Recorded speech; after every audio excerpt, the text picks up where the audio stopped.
for yourself. But the fact of the matter is, people who were once considered to be immune from prosecution are now currently being prosecuted by various courts around the world. Today, we're going to be talking about Trump's prosecution at the hands of the New York court for hush money, as well as the ICC, that is International Criminal Court's prosecution, or at least their attempt at a future prosecution, what it seems like, of Israeli Prime Minister, Benjamin Netanyahu. Both of these things are unprecedented events, things which I think are going to greatly, shall we say, disbalance, if that's a word, the geopolitical sphere as we know it. But maybe that's a good thing. Maybe it's not. Who knows? I'm not here to tell you whether or not it is a good thing. I'm just here to tell you the facts on the ground and tell you what I think is going to happen next. So tune in today to this episode of The Watchdog, and hopefully we will have an edifying show for you guys today. I said you want it.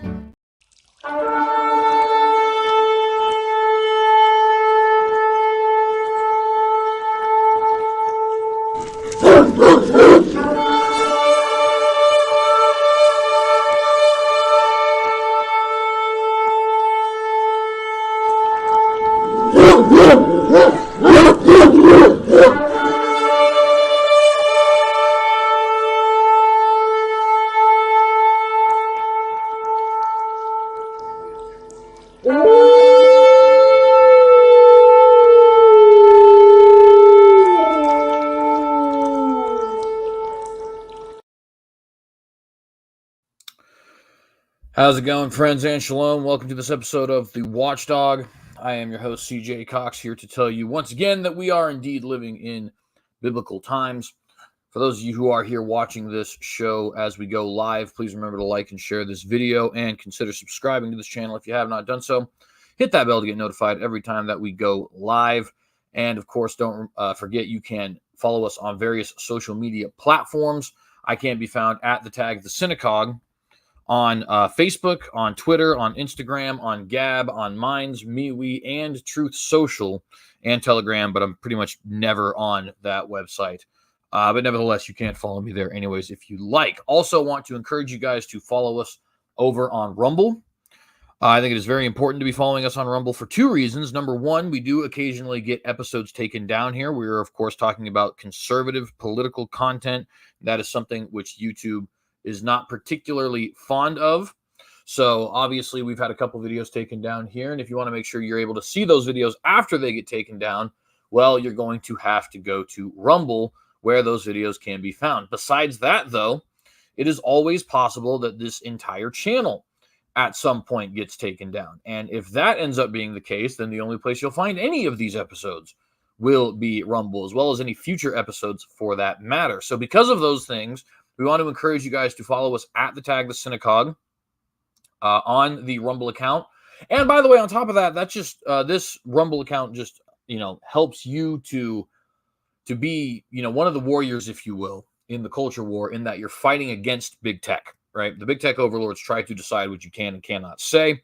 Part of the way they do that is by monopolizing the little niches they have, like blogs in the case of Tumblr, or social media as a more traditional social media in the case of Facebook, video sharing in the case of YouTube, and so on and so forth. And so the only real way you can fight them, since the government's not going to do anything to help you, is to support their competition. Rumble is YouTube's competition, and so we certainly do want to recommend you fight the competition, or fight the big tech overlords, rather, by utilizing said competition,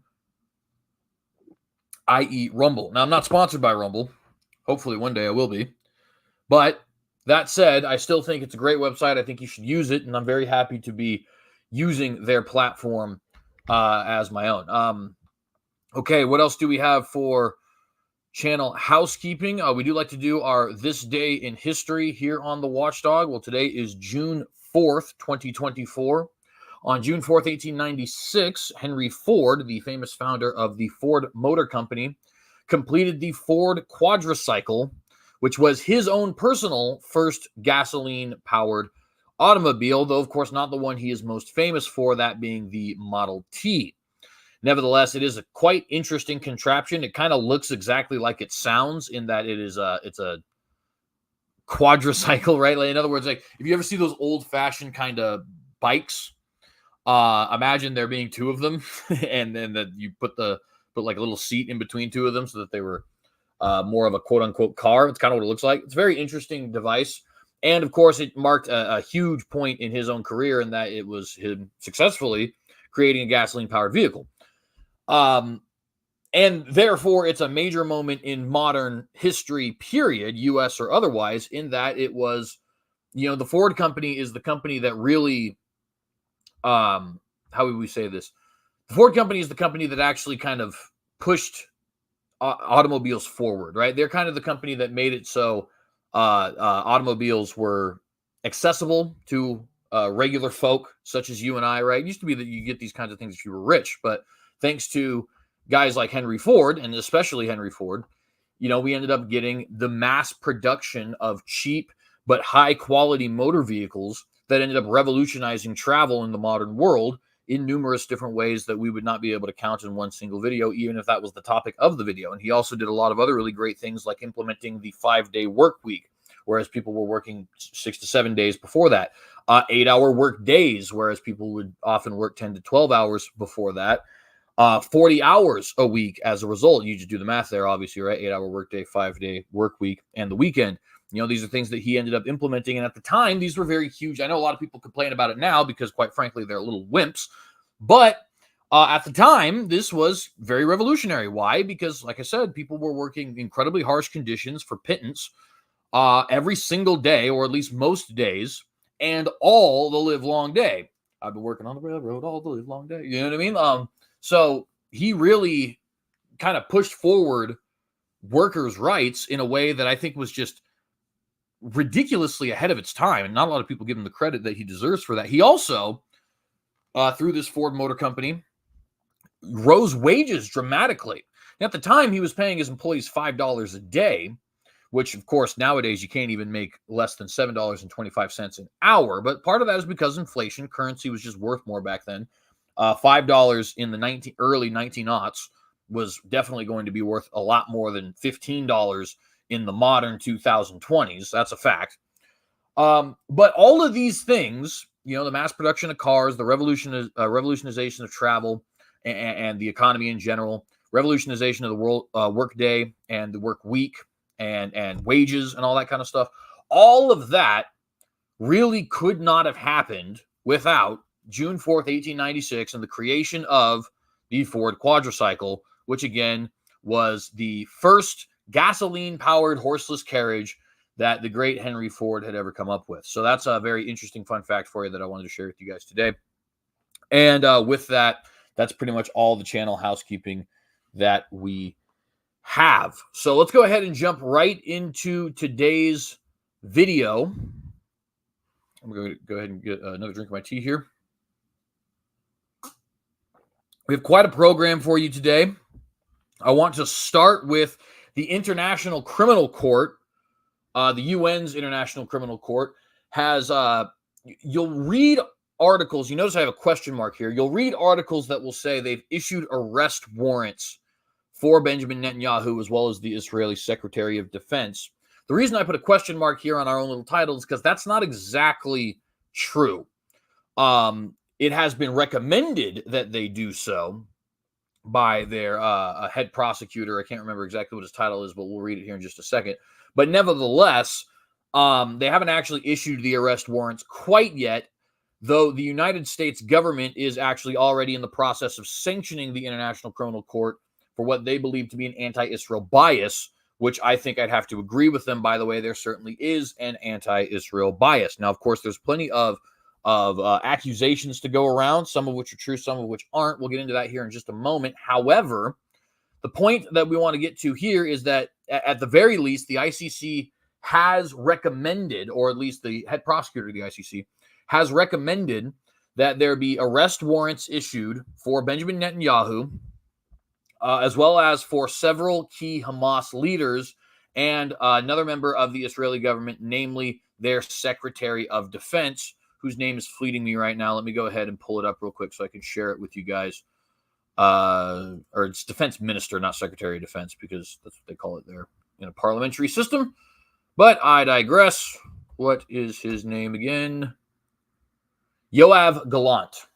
All right, so they've issued arrest warrants for Yoav Gallant as well as, or at least they have recommended issuing arrest warrants for Yoav Gallant as well as Benjamin Netanyahu. And this, my friends, is an absolutely massive occurrence because never before has either side, the Hamas side, the Palestinian side in any regard, or the Israeli side, ever had anybody in the international courts recommending arrest warrants for them. They've never gotten involved in this capacity in this conflict. And of course, this ends up putting the United States and Britain and other Israeli allies in a precarious situation because they can either go against the ICC, which it appears is what they're doing. We'll get to that in a moment. In which case, the rest of the world kind of looks at the ICC as delegitimized, which it kind of already has been anyways. I mean, Vladimir Putin has had an arrest warrant issued from them since 2022, and obviously nothing has happened there. But it makes it look like, the one of the biggest parties. In fact, there's a Security Council in the UN. Some of you may know there's 5 permanent members of this Security Council. Those 5 permanent members being France, Great Britain, the United States, Russia, and China. Right. And if a couple of those nations, or even one of those nations, in the case of the USA, decides to start delegitimizing the ICC, well, then the rest of the nations of the UN are going to probably look at it in a very similar capacity. Like, okay, well, what rules for me, but not for thee? I don't think so.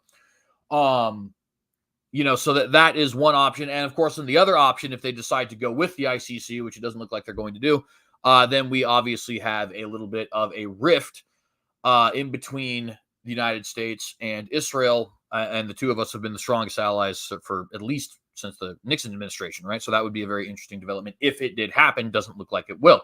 Nevertheless, let's go ahead and get right into the article here. I just wanted to give you guys a little bit of background for that. We're going to read first an article about it's really the statement of the ICC prosecutor, Karim Khan, in his application for arrest warrants in this situation. And then we are also going to read about the United States response, the United States House of Representatives response to this situation, which actually just happened today and is definitely going to make this whole situation a lot more juicy than it already was. So here we have statement of ICC prosecutor Karim A.A. Khan, KC, applications for arrest warrants in a situation in the state of Palestine. Of course, as you know, we on this channel don't believe there's such thing as a state of Palestine. They are Arabs, typically Jordanian Arabs, but not all of them are ethnically derived from Jordan. And there are, of course, many who are Israeli Arabs in that they are citizens of the state of Israel and good citizens of the state of Israel, even though obviously it's the Jewish state. There's Japanese people living in Ireland, and that's the Irish state, right? So there's nothing wrong with that. But nevertheless, we here at the Watchdog do not believe there is such a thing as a Palestinian. It is a non-existent ethnic group. It is a non-existent nation state. It never has existed and hopefully never will exist. And I want to be very clear. I'm quite open about my feelings of nationalism for all nations. The thing is, you've got to be a legitimate ethnos for me to consider you to have a right to self-determination in your own homeland, right? Like the Saudis, the Sikhis, the Scottish, the Israelis, the Native Americans, they all have a legitimate claim to self-determination and self-governance in their own homelands. But there's no such thing as Palestine. So there can't be any such thing as a right to self-determination for Palestinians, and Palestinian isn't even a real thing. Obviously, the humans exist, but the ethnic group, I just deny that that's a thing.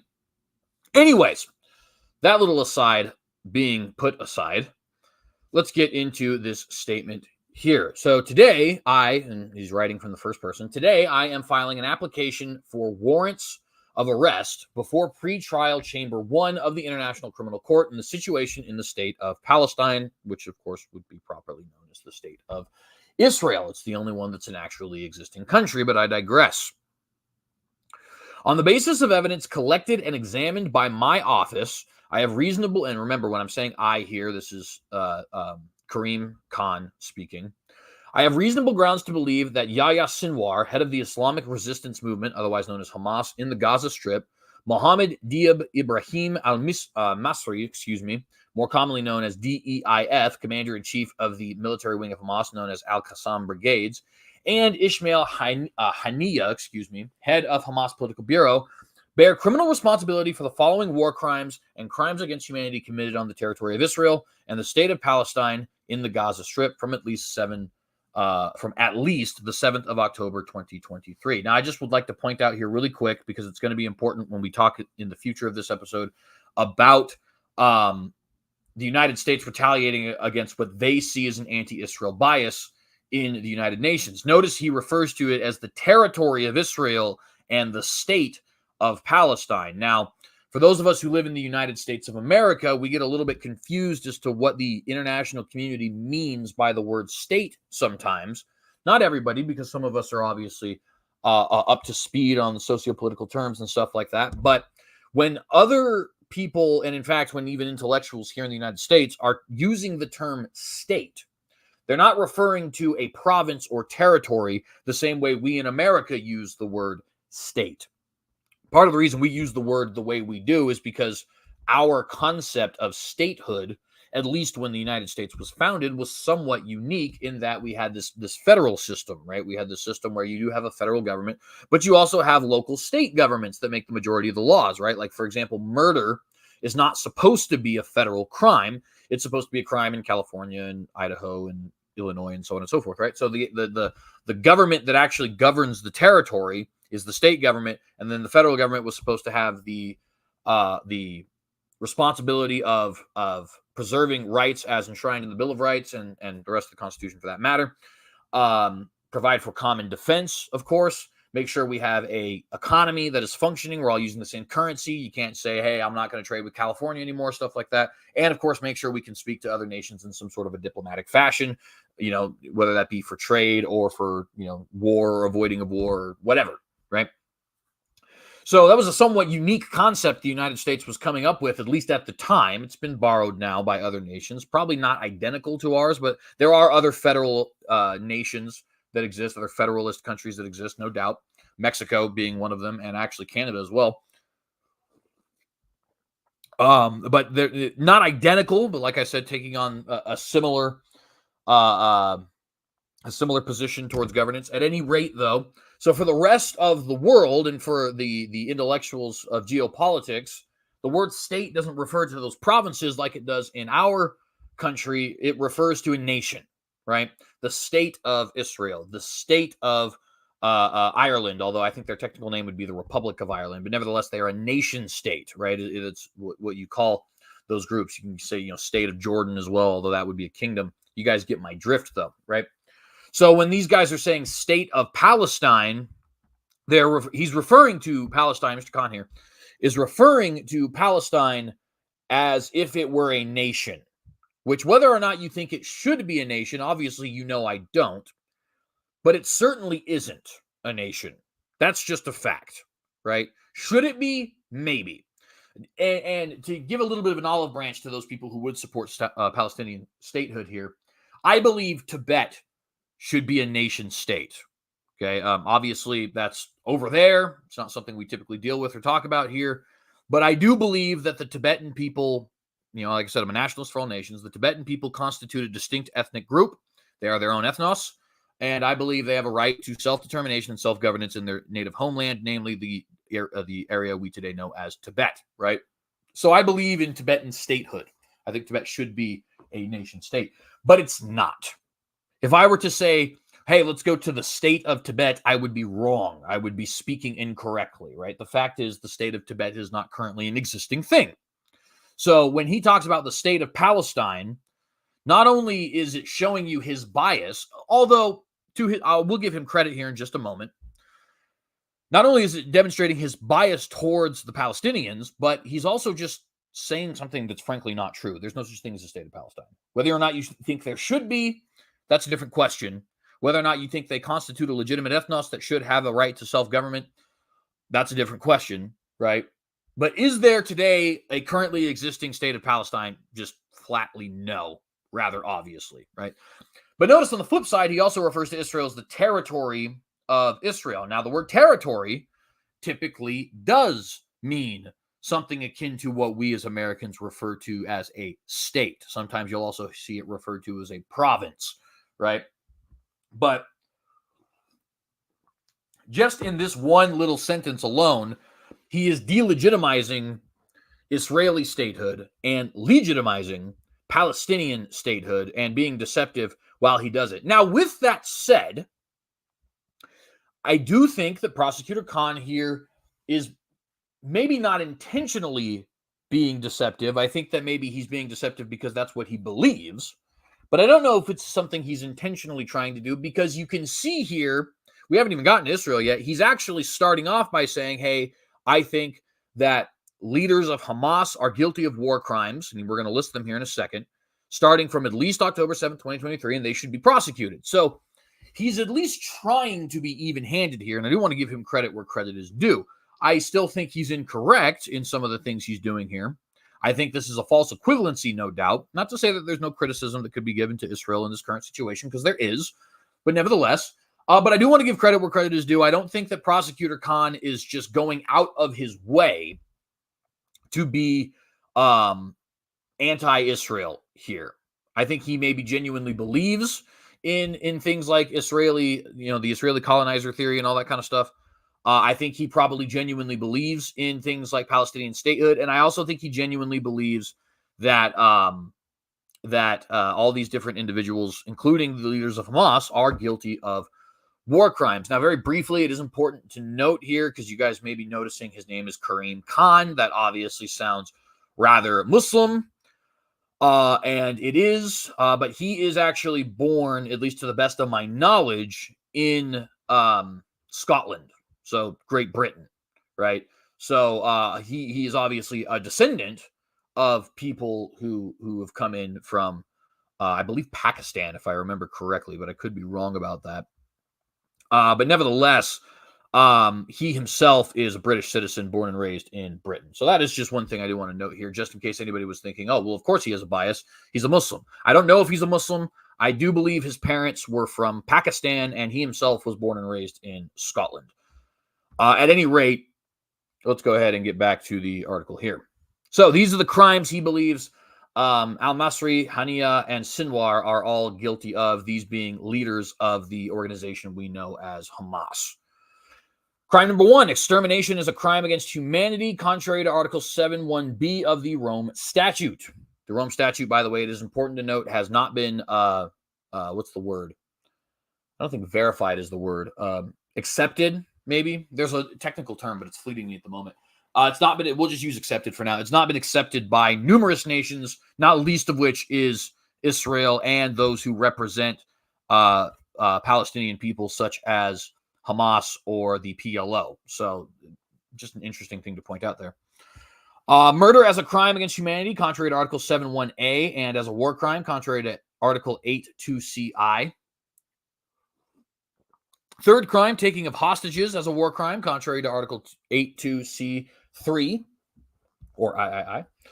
Rape and other acts of sexual violence as crimes against humanity, contrary to Article 7.1g, and also as war crimes pursuant to Article 8.2e(vi). That would be 6, I believe, if I'm up to date on my Roman numerals, in the context of captivity. Number 5, torture as crime against humanity, contrary to Article 7.1f, and also as a war crime, contrary to Article 8.2c1, in the context of captivity. Number 6, other inhumane acts as a crime against humanity, contrary to Article 7.1k, in the context of captivity. Cruel treatment as a war crime, contrary to Article 8.2c1, in the context of captivity.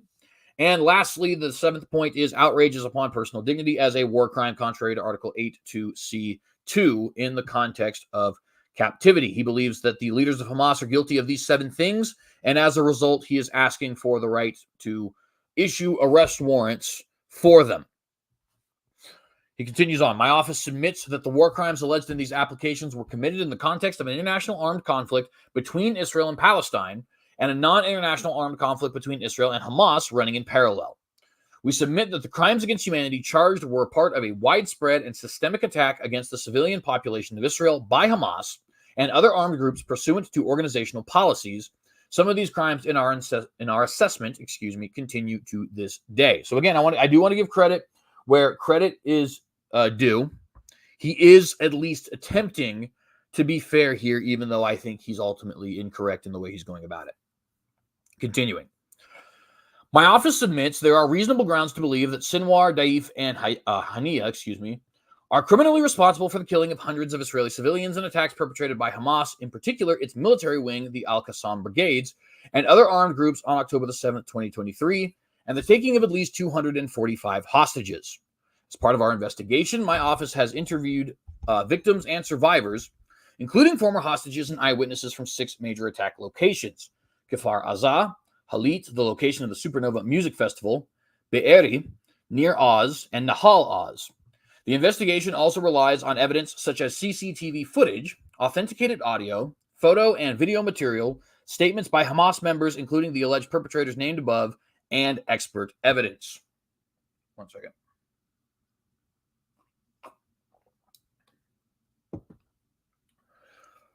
Scrolling down here. It is the view of my office that these individuals planned and instigated the commission of crimes on October the 7th, 2023, and have, through their own actions, including personal visits to hostages shortly before their kidnappings, acknowledged their responsibility for those crimes.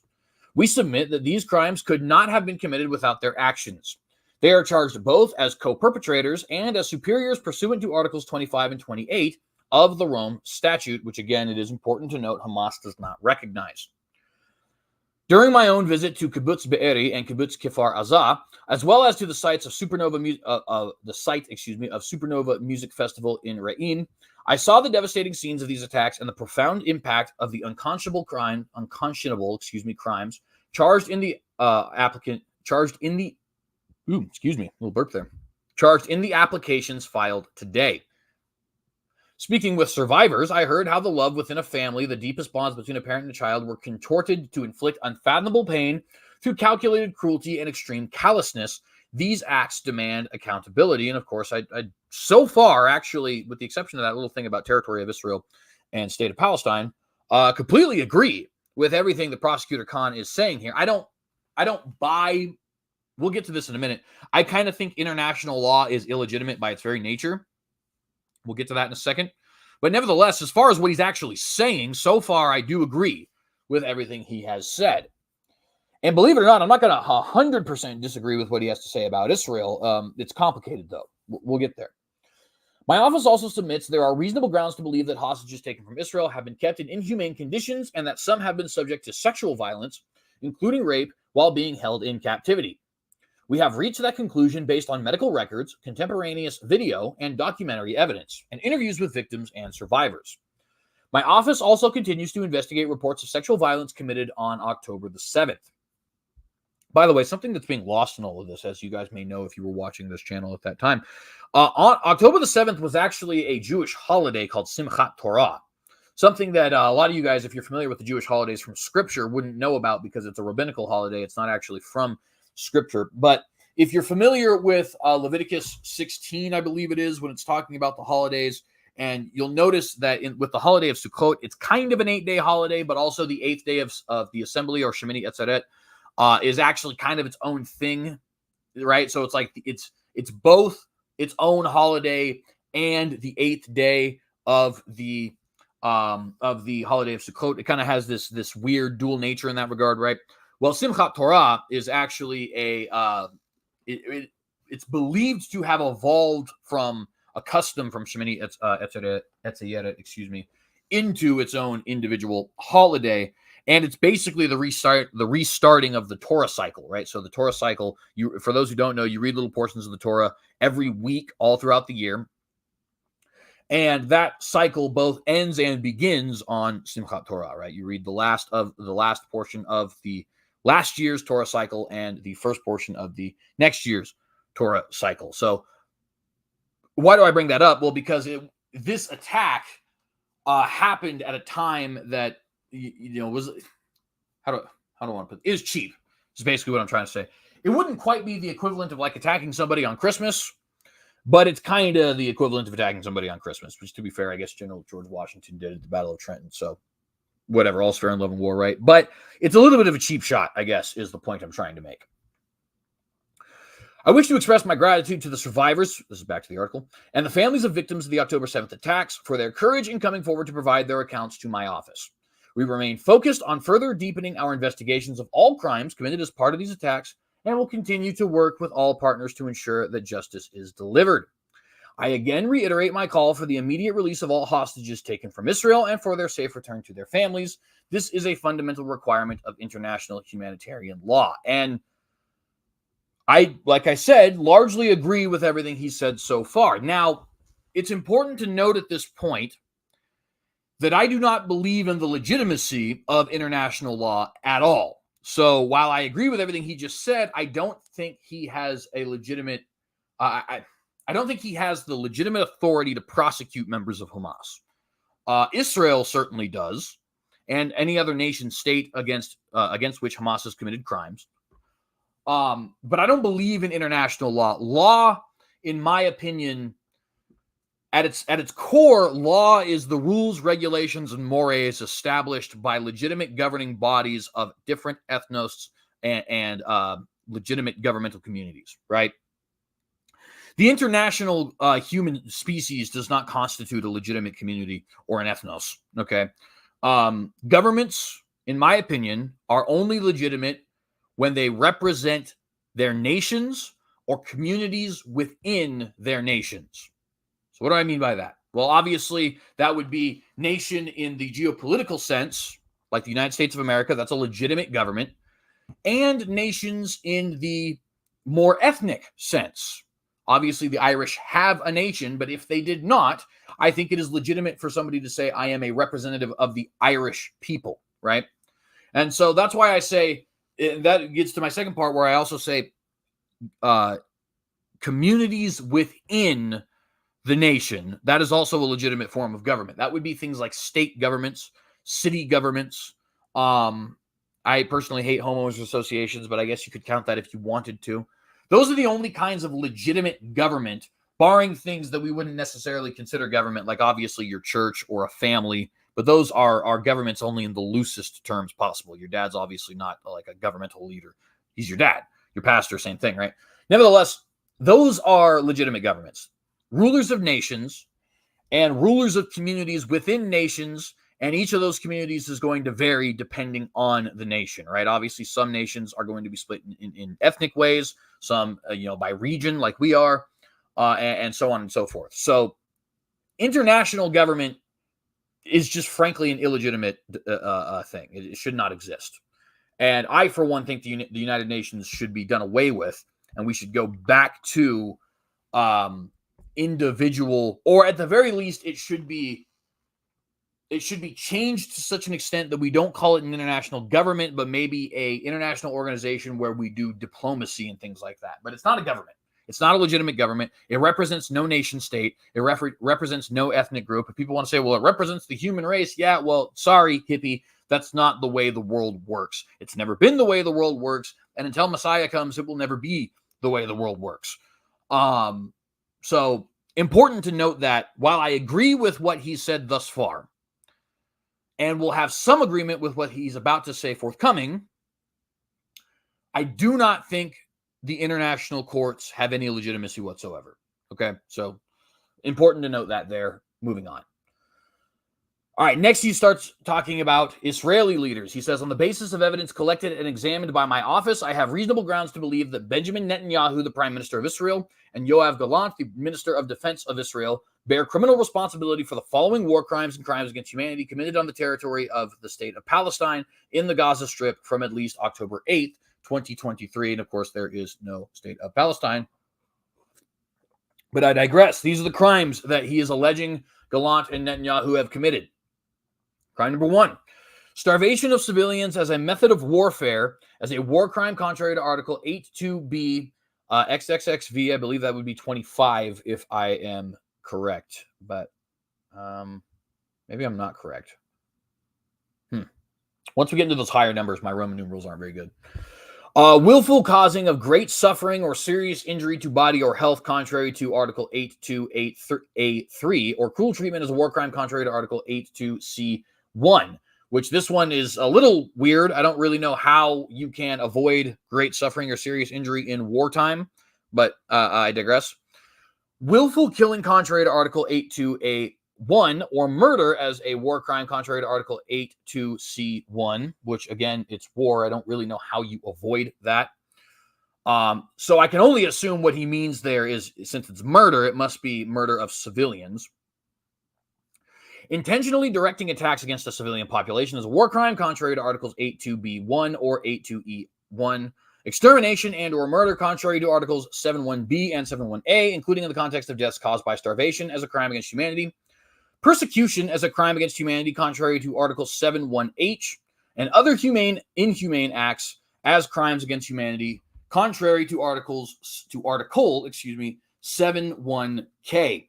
Now, this may come as a shock to you, but I actually agree with some of these charges, particularly one of these charges, but you can make an argument for a second one, but I'm going to kind of debunk that argument here in a minute. The one I agree with is starvation of civilians as a method of warfare, which obviously constitutes a war crime, although, fun fact, it actually didn't constitute a war crime until less than a decade ago, at least according to the United Nations Charter. That is something that I think we have reasonable evidence Israel is definitely doing. In fact, they seem to have blatantly admitted that they're doing that on numerous non-consecutive occasions. They have put Gaza under an embargo.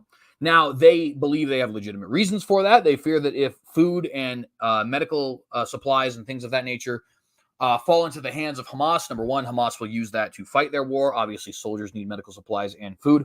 And also that they may use that against the population of Gaza as a way of, kind of carrot on a stick technique, keeping the population of Gaza fighting for them, saying, hey, if you do so, we will give you food, medical supplies, so on and so forth. So they believe they have legitimate reasons for that, and they might actually have legitimate reasons for that. It is definitely something that the international community has considered to be a war crime, though. So in that sense, he does have a point here. And I think it's something that we can all agree, whether or not they're justified in doing it, it is something that is obviously terrible, right? Unfortunately, war is terrible. This is kind of the reason why we should avoid war at all costs. And unfortunately, you can't always. Sometimes wars need to be fought. It's just a fact. But the reason we should try to avoid it if it is not necessary is because these kinds of things are almost inevitable when it comes to fighting a war. You know what I mean? But nevertheless, I do agree with Prosecutor Khan in this regard that is something the Israeli government is doing. The Israeli government has been very open with the fact that they are doing that. Now, there is one other thing here that I think you could make a legitimate argument for, which is intentionally directing attacks against the civilian population as a war crime. Obviously, they have bombarded cities like Rafah and Gaza City. There's no denying that. We have video evidence of that, for crying out loud, so there's certainly no denying that. That being said, I think that it is worthy to note here, or is worthy of note here, rather, that number one, it's kind of par for the course in a war. You really can't avoid civilian targets 100%.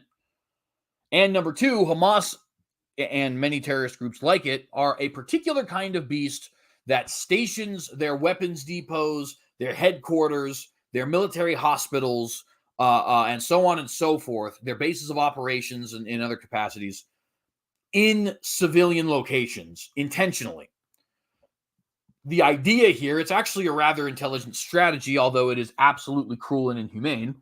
The idea here is that if we hide in a mosque or in a church or in a hospital or in a school, the enemy either won't attack us for fear of committing war crimes or will attack us, in which case they will be committing war crimes. That obviously makes the international community sympathetic towards your cause. It obviously makes the international community turn against the people who are attacking you. It makes the people within your territory sympathetic to your cause, and it makes them hate the people who are trying to get rid of you, right? Obviously, the local mother whose 4-year-old, 5-year-old, 6-year-old son died in an Israeli bomb raid, she may not have actually had any interest in the fight. She may have hated Hamas and been oppressed by Hamas, but now all she knows is Israelis killed her baby. And realistically speaking, while I'm very pro-Israel, and I don't think Israel has much of a choice, which is why I say I don't agree, but I think you could make an argument. You also, how do I want to put this?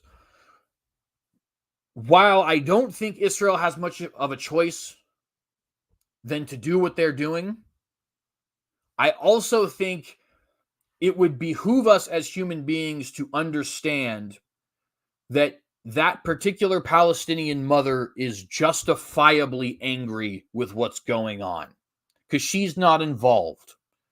This is the problem with federal headship in governments. What Hamas decides to do falls on the head of Palestinian civilians. And that goes for every government. What Joe Biden decides to do falls on the heads of you and I. What Justin Trudeau decides to do falls on the heads of my Canadian audience. What King Abdullah, I believe is his name, or is it Salman? Yes, it's Salman. My apologies. What King Salman in Saudi Arabia decides to do falls on the heads of the Saudi subjects, right?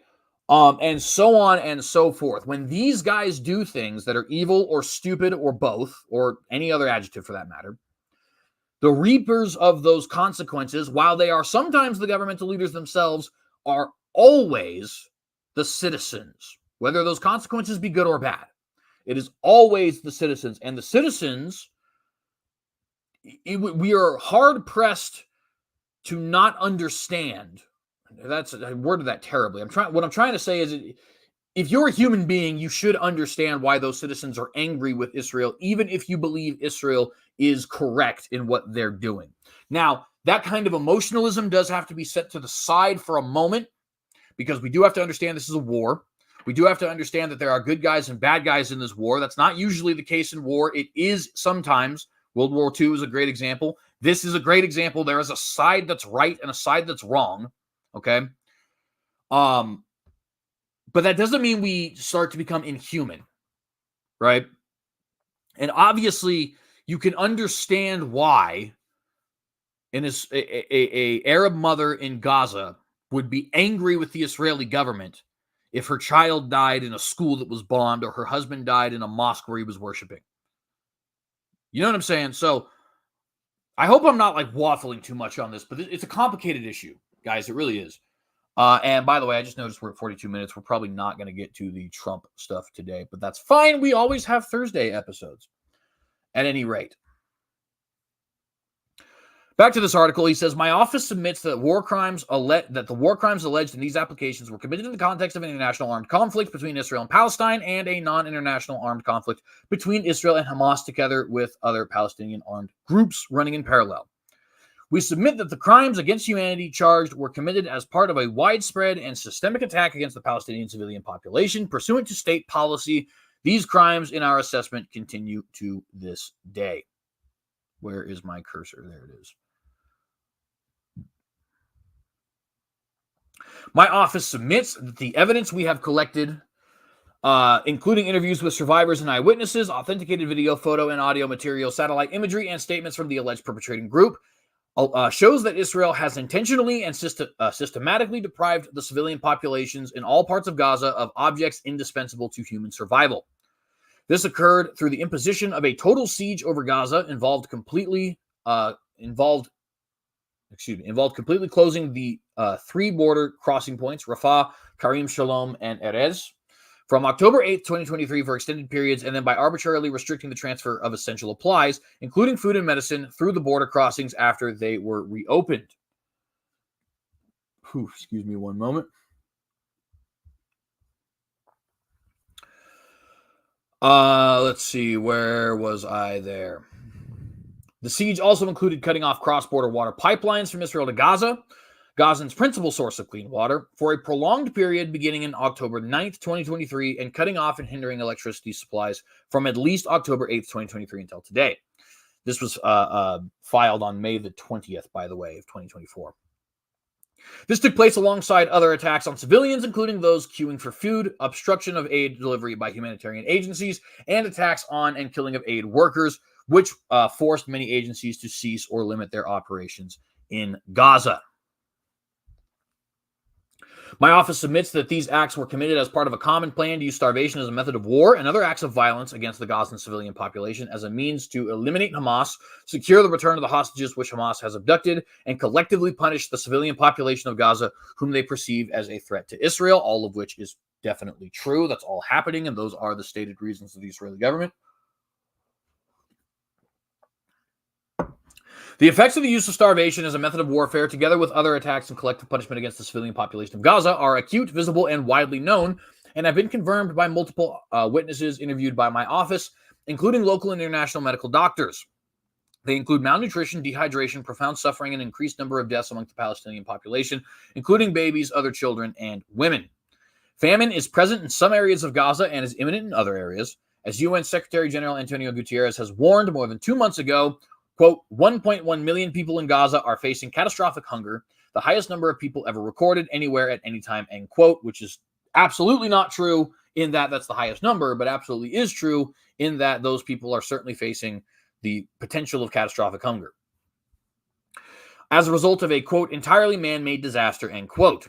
Today, my offices seek to charge 2 of those most responsible, Netanyahu and Gallant, both as co-perpetrators and as superiors pursuant to Articles 25 and 28 of the Rome Statute. That I do not agree with. Why? Because I think Israel is fighting a legitimate war against a legitimate terrorist threat. And obviously, I mean, here's the thing about war. I don't think there's a single war where things like this, like intentional targeting of civilian populations, using of starvation as a weapon. I don't think there's a single war where these things haven't happened, right? And so I don't really know what the international court wants Jerusalem to do at this point. Like, I think that by this same standard, we probably could have charged the United States for not only illegitimate wars like Iraq and Afghanistan, but legitimate wars like Korea, where the South Koreans actually asked us to go fight for them. World War II, where we were attacked. World War I, where we were attacked, although that war was completely illegitimate for different reasons. We had a legitimate reason for being involved, but the war itself was stupid. I digress. I just don't really know how you avoid these things. You know what I mean? And so now, so then what constitutes a war crime where you can actually say the army is at fault then? And that's a legitimate question that I'm not really sure I know the answer to. Maybe this is something that crosses the line. I for one do wish Israel was a little bit more careful in the way they are going about this conflict. Not only have they destroyed various religious and historical sites, which is just sad from an intellectual standpoint, but also they have caused a very, very large amount of suffering. At the same time, I don't know how they avoid it. And I don't know where exactly the line is. It's funny, when you're over the line, you definitely know you're over the line, right? Like when you're bombing civilian populations without a legitimate military target. For example, had Israel struck the hospital in Gaza City and not believed that there was actually, and it turned out to be true, but nevertheless, and not believed that there was Hamas weapons depots in the hospital, that would obviously be a war crime. But if they strike the hospital and they do believe Hamas is operating there, operating a base of operations there, and it turns out to be true, is that a war crime? It's the same bombing, you know what I mean? But it does seem like it's a little different, doesn't it? Obviously, things like sexual assault and torture and stuff like that constitute war crimes. Indiscriminate killing of civilians, I think, constitutes war crimes, which I think there is an argument to be made that at least some in Israel have committed indiscriminate killing of civilians, and they should be held accountable for it, no doubt. They should be held accountable by the Israeli government. Okay, I like I said, I don't believe international law exists, so I think the Israeli government should prosecute any and all war crimes that the Israeli Defense Forces have committed. I also don't think it's a systemic problem. I don't think the state of Israel and the Israeli Defense Forces are terrorist organizations. I think certain individuals and bad actors within the Israeli Defense Forces have committed heinous acts.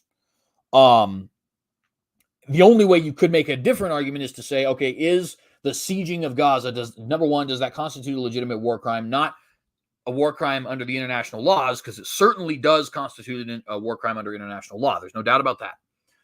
Does it constitute a legitimate war crime? In other words, is the international law correct in labeling that a war crime? That's a question that we need to ask ourselves. And furthermore, what do we expect Israel to do in order to carry out their war in the most effective manner possible, a manner which will not only guarantee complete and total destruction and annihilation of Hamas, which I think is the legitimate goal, that Hamas needs to be just wiped off the planet. No doubt about that, okay? Gaza, obviously, no. The Palestinians, obviously, no. Hamas, absolutely. Kill all of them. Like, I don't think I could stress that enough, okay? And also, you know, to get the hostages back, I think that's an important part of this as well. Although there's reason to believe the hostages that are left might actually be dead at this point, so we're not even sure. Anyways, there's a lot more we could read on this article, but we're running out of time, and so I want to jump ahead to a different article real quick about the United States' response to this international criminal court ruling. It's not really a ruling. The prosecutor asking for warrants, right? And just today, June 4th, 2024, this is from Reuters, the U.S. House passed a Republican bill to sanction International Criminal Court over Israel. I'm going to read that again. The U.S. House passed a Republican bill to sanction the International Criminal Court over Israel. Now, obviously, you guys are familiar with what a sanction is, but for those of you who do not know, a sanction is what it means is like a coercive measure, right? But in this particular case, it's basically like a how would I put this? It's kind of like a condemnation and coupling that with, hey, we're going to, usually it's monetary, but we're going to withhold certain benefits from you that you get from our country, right? More details forthcoming in the article, but nevertheless. So this originally comes from Reuters. As I said, Patricia Zingurli is the writer of this. Sorry if I pronounced your name wrong, Miss Patricia. The Republican-led U.S. House of Representatives passed legislation that would impose sanctions on the International Criminal Court over its prosecutors' decision to seek arrest warrants for Israeli officials, related to the war in Gaza. The vote was 247 to 155, with 42 Democrats joining Republicans in backing the measure. There was no Republican nay votes, although 2 did vote present, which means basically they abstained from the voting. The measure is not expected to become law, but reflects continuing support for Israel in Congress amid international criticism over the Middle Eastern country's campaign in the Gaza Strip. And this is another kind of a weird situation for me, because I do support Israel, at least from an intellectual standpoint. But I don't know if I believe the United States of America should be involved in the war, because that's a different question, right? Does Israel have a right to carry out a war of annihilation against Hamas? Absolutely. Hamas should be destroyed. It's a despicable organization, and they attacked Israel. Does Israel have a right to exist as a Jewish state with its capital in Jerusalem, governing the territory of what we today call Israel proper, as well as the Golan Heights, Gaza, Jerusalem, Judea, and Samaria, with no Palestinian state governing with it? Absolutely. Does that mean the United States of America should be involved in the war, though? Well, no, it doesn't, right? That's a different question. That's an entirely different question. And honestly, I don't know if I think sometimes it is wise for the United States to get involved in international conflicts because it prevents larger conflicts, and it also makes sure our allies stay up and afloat. But we have a tendency to get involved in every fight, and I don't think that's necessary. And especially in this situation where Hamas is like, I mean, if Israel is the high school football team's quarterback, then Hamas is the 5th grade bully who picks on the littler kids. You know what I mean? Like, they don't need our help. Obviously, if they ask for our help, we can work deals out. You know, that's something that you can do in international law, but Israel certainly doesn't need our help, and it's not wise for us to get involved in every single other international conflict. Now, there were points in this war where it has been wise for us to say, hey, we will get involved if things escalate beyond this. For example, when everything went down with Iran about a month ago, it was definitely wise of the United States to say, if this continues, we will get involved, with something more severe than just simply giving weapons. Why was that wise? Well, because Iran and Israel going to war with each other is a very good way to start World War III, and we don't want that, right? Because then you have Iran and Israel at war with each other. Now the Saudis get involved because they don't like Iran either and have been in talks with Israel. Obviously, all the different members of the quote-unquote axis of resistance get involved. Different Muslim and Arab nations across the world decide whether or not they're going to support Saudi Arabia, which is the custodian of the two holy mosques, or Iran, which is taking the status quo Muslim position. Turkey obviously is allied with Iran to a limited extent, in so much as that they both hate Israel and Saudi Arabia. So then they get involved. Now you're going to get Russia and China involved because they both are at least somewhat allied with Turkey and Iran. The United States and the EU gets involved. The UK gets involved. You see what I mean? Like, this just escalates more and more and more and more if America does not tell Iran back off. So that was wise. But does that mean we need to be involved with everything in this war? No, it doesn't. And frankly, I don't know why we're sanctioning the ICC when we shouldn't be giving them any legitimacy to begin with. The United Nations is an illegitimate organization. They should be kicked off of our shores. We should be pulling out of the organization, and we should be encouraging our allies to do the same. We should tell Israel, look, they got no love for you, leave. The Saudis, they ain't got no love for you, leave. The UK, they ain't got no love for you, leave. Let them deal with their nonsense. I mean, think about it this way. We love freedom and republicanism, by which I don't mean the Republican Party, but our system of government, right? We love the Western values which we have today. Obviously, what defines Western values is going to be different for us who are conservatives, over and against those who are liberals, but I digress. Obviously, I myself and the rest of my audience, at least most of my audience, very much love the fact that we have a strong Protestant Christian heritage, and in some areas, even a strong Protestant Christian culture, although that is dying more and more each day. These are things which we adore. These are things which we love about our country. We love the fact that we have a federal system. We love the fact that we have a right to bear arms. We love the fact that we have a right to trial by jury, that we have a right to freedom of the press, that we have a right to freedom of speech, that we have a constitution, right? Well, go and look at the rest of the world, and that's not what you find. The majority of the world is not Christian, first of all, and the majority of the, quote, Christians in the world are not Protestant. In fact, if you combine the Protestants and the Orthodox, I think us together are outnumbered by the Catholics.